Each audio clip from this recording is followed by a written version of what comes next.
Okay, guys, so this is what you do. You create the details, and this would be your general details. If you look to the left, we have general details and it says Vendoo complete. So I've completed what they've asked.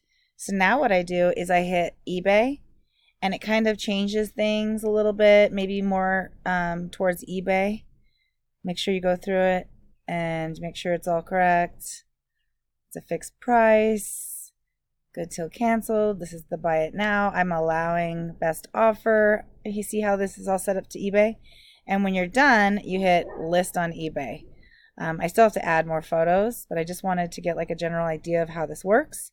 So now you click Etsy, make sure this is all right. And then of course it asks the question that Etsy asks, like, did another company or person make this? It's a finished product. It's vintage, so add your own tags and hit list on Etsy. And then click on this to the side where it says Poshmark. And now you go to the top and it starts it all over for Poshmark listing. Make sure you add, your original price. I don't know how much it is. I'm just making something up. And then hit save. And then you can say list on Poshmark. And then all three of these will say listed.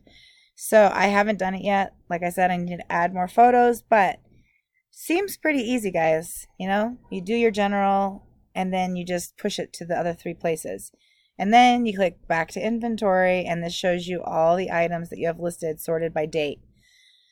So I'm sure as we start to use it more, we will be able to tell each other, hey, do this or do that. But so far, this is all I got. But pretty cool, right? Now, I don't see anything about like how much money it's going to cost. Are they going to charge? Not sure. Let's click and see. See if there's anything that says here. Nope.